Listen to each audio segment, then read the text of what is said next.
Hello, here's another video. This one we're going to talk about imaginary numbers, but first, let's see if you remember anything from the previous video about sketching. So go ahead and pause and sketch this. Alright, let's see what you remembered. If the only thing you can remember is that 1, 0 is negative 4, that's good. 1, 2, 3, 4, negative 4. The other 0 is at positive 1. So those are my x-intercepts, or zeros. Next, I need to figure out what degree this is. 1, 2, 3. This is third degree. And the number in front is positive. So this is a positive odd. Positive odd is going to start low, do some stuff, and end high. And at positive 1, we're going to bounce, and at negative 4, we're going to go through.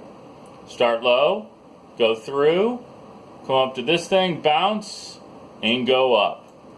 Wasn't that fun? See, there was no math involved. Just looking at it, almost fun? Probably not. But I bet you like hearing my voice instead of, your family members, which you're hearing all the day long. All right, so what new problems do we have? We want to solve this thing. Now, how in the world do you solve this? How do you get this squared out of there? Hopefully some of you are like, hey, take the square root. You're right. So what in the world is the square root of negative 9? Well, it's not 3, because 3 times 3 is 9, so that's not right. And negative 3 times negative 3 is also positive 9. So there is no solution. In previous algebra classes, you'd put no solution and move on. Well, today, we can't do that, okay? In previous classes, this is what you would do. And on your calculator, they would give you like an error message. But today, we're going to show you. Long time ago in Mathland, people didn't like the fact that we had no solution to this. So they made up a number. And they called it I. So the correct answer to this is 3I. This I is called a imaginary number because we just made it up. So this is what we're talking about today. That the little I, okay, not capital I, little I, imaginary number equals the square root of negative 1. Wow, I just blew your mind. Yep, we just made numbers up. So, what types of problems are you going to see? Oh, one other thing. One other thing before we see what types of problems you're going to see. What in the world is I squared? If I square I actually get what we call a real number. I get you get negative 1. So those are the two things. If I take the square root of a negative, I get I. If I take the square root of a negative, I get I. And if I square I get negative 1. So, I have, I think, 1, 2, that's it. 2 slides of what types of problems you're going to see. The first slide is not that hard.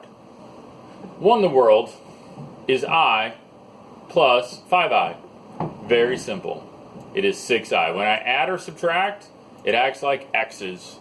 It acts like everything else you've seen before. So, go ahead and pause and try these other two. Alright, how to do? Combine like terms. 8 minus 5 is 3. 3I minus 10I is negative 7I. And that's it. I can't do anything else. Don't try to combine these. Don't try to get 4I or negative 4I. That's not right. This, I get 10 minus 2I is 8I. And then I have a minus, and a minus is a plus, so it's going to give me 12. So I's, this slide was trying to show you I's act just like variables. They act like X's when I add or subtract. But when I multiply, things are different. So you're going to see these types of problems for sure. What happens when I multiply? 5 times 3 is 15. I times I is I squared. Didn't we just learn what I squared? I squared was something. What was it? Oh yeah, it's negative 1. So 15i squared is actually negative 15. So if you see anything that looks like this, 15i squared, that actually gives me negative 15. This is the type of problem I really like to give. It combines everything we just talked about. So how do we multiply this? First, we're going to take 2 times both of these. 2 times 3 is 6. 2 times negative 4i is negative 8i. So again, I took 2 times both of those. Now I'm going to take I times both of these. I times 3 is plus 3i. There we go.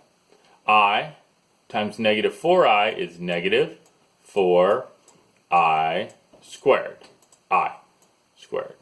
So again, I took 2 times both of these, and I times both of these. So let's see. I can't combine the 6 with anything. I can combine these two, so I have 6. Can't do anything with that yet. Negative 8i plus 3i is negative 5i.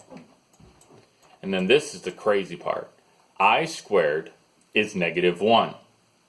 That means it's going to change the sign here. So this is no longer negative 4, but positive 4. Whoa, crazy.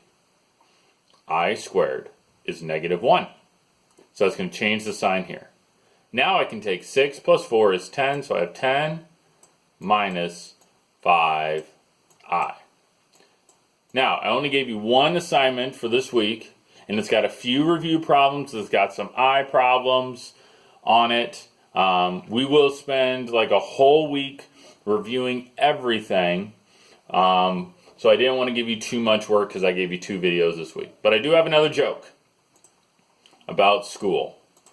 Why did the student take a ladder to school? Because they were going to high school. All right, good luck with your one, hopefully short, assignment.